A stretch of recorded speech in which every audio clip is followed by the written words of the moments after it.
Hello everyone, it's me, Aaron, and this is another episode of Game Room, the show on this channel where we just geek out about video games. And on today's episode, I'm going to give you my early thoughts on Injustice 2. Now, I know what you might be saying. Why don't you just go ahead and review the game? It's a fighting game.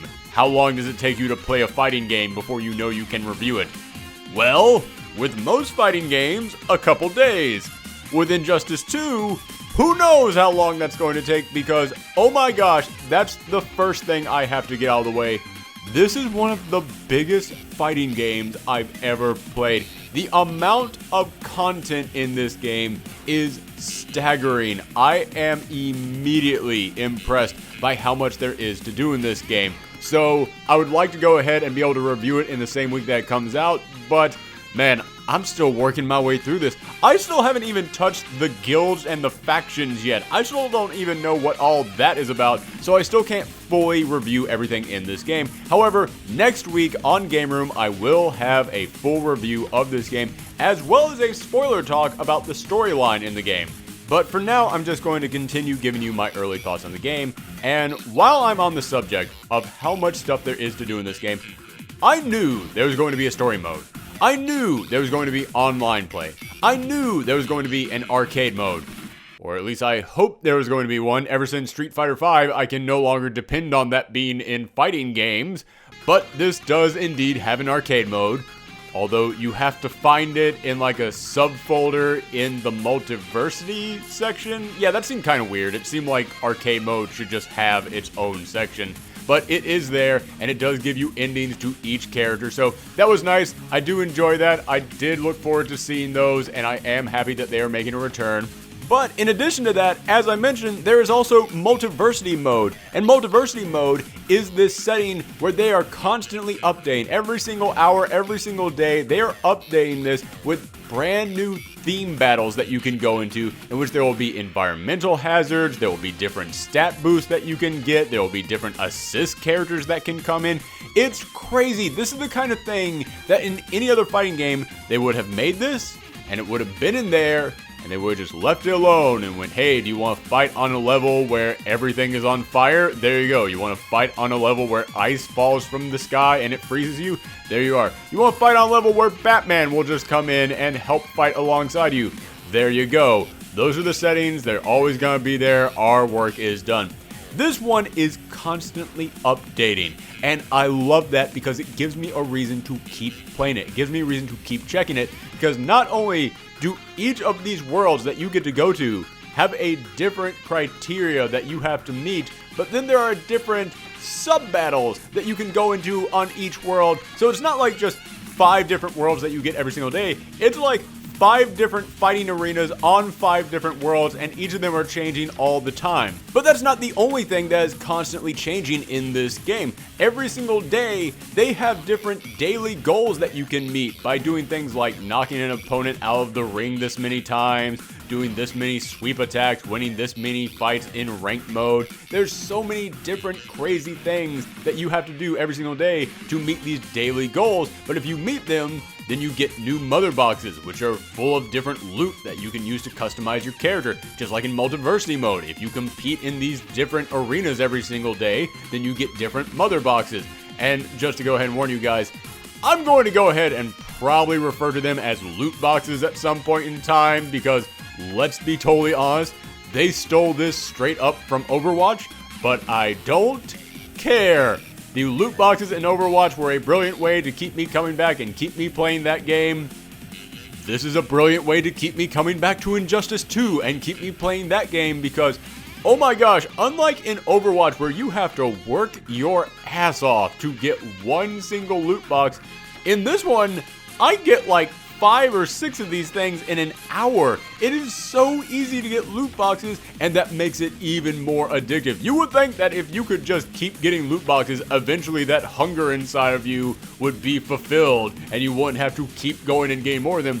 But no, every time that I open a new one, I'm like, maybe I should spend some coins and just open up another one. So yes, making them more easily accessible does make them more addictive, and it does make me want to play this game even more.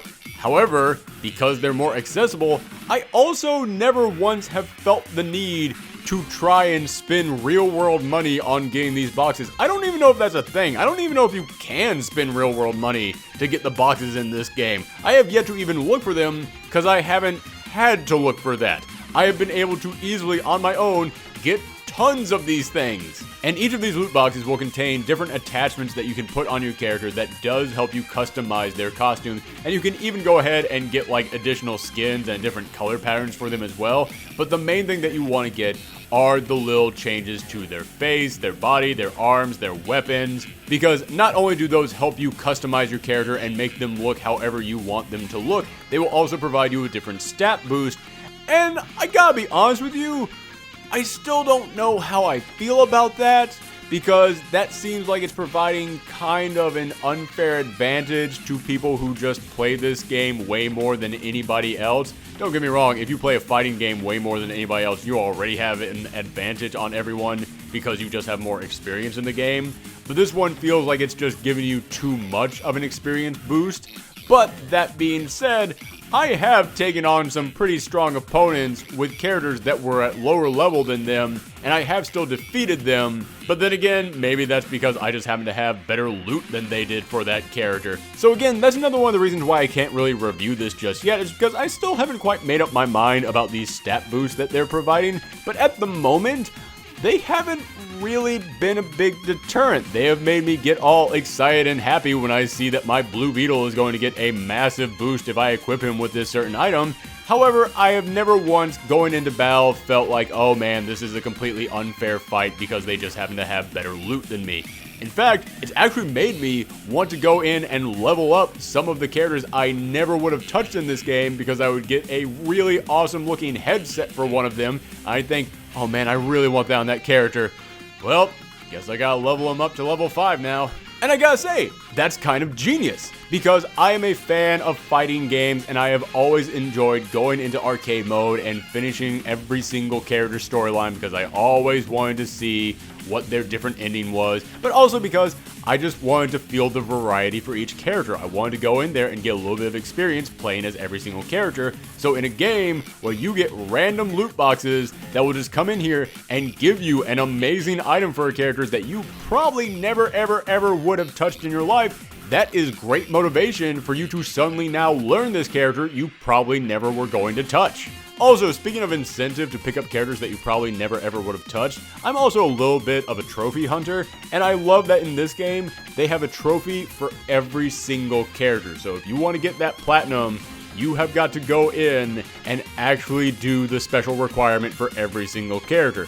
Again, that's just a genius way for getting a very specific group of people out there to actually experiment with every single character. And speaking of experimenting with every single character, I'll go ahead and say this. I was never the biggest fan of the NetherRealm fighting games, not because I didn't think they were good. They are amazing. I can step back and fully appreciate all the work that goes into the NetherRealm fighting games.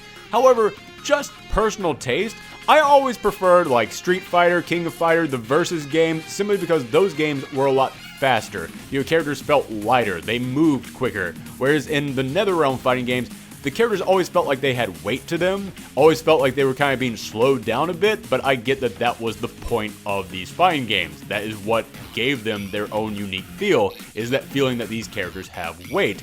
But as I've been going through and playing through every single character in this game, I've come to realize some of these characters feel like they have weight, some of them are pretty darn quick. Some of them actually move and jump just as freely as, say, some Street Fighter characters do. And that is because every single character in this game plays completely differently. And I know that's true for pretty much any good fighting game out there these days anyways. However, the amount of variety from one character to the next in this game is huge. I have had a blast going through and playing through every single one of these characters and just learning how every single one of them is completely different from the next one. Like, Scarecrow and Swamp Thing have amazing range and do lots of damage, but they have got big windups, and if you miss, then you are left wide open. However, a character like Flash, The Flash plays exactly like you would think the Flash would play like. The Flash is quick, he gets in there, and he's got a bunch of crazy fun super moves that really do take advantage of his super speed. When you actually just sit down and focus on the mechanics of this game, even completely ignoring all the gear that gives you different stat boost, just looking at the pure meat and potatoes of the fighting game system in here, it is insanely impressive how unique every single character is. This is one of the best fighting games I have ever played that has managed to not only be balanced, but also have a ton of variety. And that's not something easy to accomplish. They had to do a ton of testing on this game, and it really shows. This game took them 5 years to make, and this feels like a game that took 5 years to make. It feels like they spent that much time polishing this game, making sure that everything runs smoothly, making sure that there were unique interactions between every single character. That's another thing that I really have to applaud. They didn't just sit here and go, you know what, everybody's just here for the fighting, nobody cares about anything else. No, they came in and realized people care about these characters, let's have fun with that. This is a game that really does feel like you're just forming your own headcanon of all these characters coming together, because every single unique interaction that these characters have, it's not like these characters are just repeating the same opening lines to each other when they clash heads. Every single character has a different interaction with a different character. That's insane to me. I haven't even done the math in my head to figure out how many different interactions that means these characters have to have. How many lines of dialogue had to be written and recorded to make that happen. And of course, the last thing that I have to cover is what many people have said is the big appeal of the Injustice games, and that is the story mode. And I gotta be honest with you, in the first Injustice game, I was like, alright, it's the story that you needed to get these superheroes to fight. I get it. It's the classic crime syndicate story where there's the alternate DC universe where the heroes have turned bad, although it's not quite like that because it's not like all the heroes went bad. It's just Superman and he's got his reasons for it, but Batman has to come in and save the day. And I criticized it a little bit simply because I said I was sick and tired at that point of always seeing the Superman turns evil storyline and Batman's the only one that can stop him. But at least we had the good universe that had to come in here and had to save the day. And I did get kind of enjoyment out of seeing that the good Superman came in here and he was the one that saved the day. It's like, alright, you know what? You won me over with that. But in this one, there's no good universe. It's just what happened in the Injustice universe after this and what happens when Brainiac comes down. And I gotta be completely honest with you guys, when I heard that it was just going to focus on the evil universe, my first thought was, I don't care at all. I really just don't care about what happened to the evil jerk Superman after that storyline was over with. It's done. I did not want to revisit this world, but I'll be damned. The story in this game is really freaking good. Not only does this story get emotional at times, like I was legitimately stunned by how emotional and moving a fighting game storyline would get. Like, it's almost like they took this seriously, and the story mode wasn't just there to be an excuse to have these heroes fight, and they actually wanted to tell a story. I mean, that really does just blow my mind. I mean, let's be honest, about 6 years ago, nobody really would have cared about the story in a fighting game. They would just be like, alright, I guess it's there. I'm just here for the fighting. And now, we have a story mode in a fighting game about the DC characters that's better than some DC movies out there. Okay, a lot of DC movies out there. Man, I've got my fingers crossed for Wonder Woman. But also, unlike in the last game, where a lot of the story mode kind of felt like it was just coming up with excuses for these characters to fight, like, why on earth would these characters then all have to fight 4 characters themselves and then move on to the next part? The fighting in the story mode here is integrated so damn well. Every single time that these characters have to face off with another character, it felt like, yeah, that's exactly what would happen in the next step of this storyline. The fights in here aren't just there so that you can experience each of these characters fighting. The fights are in this story mode to actually progress the story ahead. And again, I know I have praised how much work went into this game, but again, I just have to bring this up. Think back to story modes in other fighting games. Whenever you would see characters interacting, they would pretty much just be interacting on what would become the fighting stage. Here, they create stages for this story mode that are just there to tell the story. You're not going to fight there, it's just that's where this story had to take place. And I mentioned that this story mode got dramatic.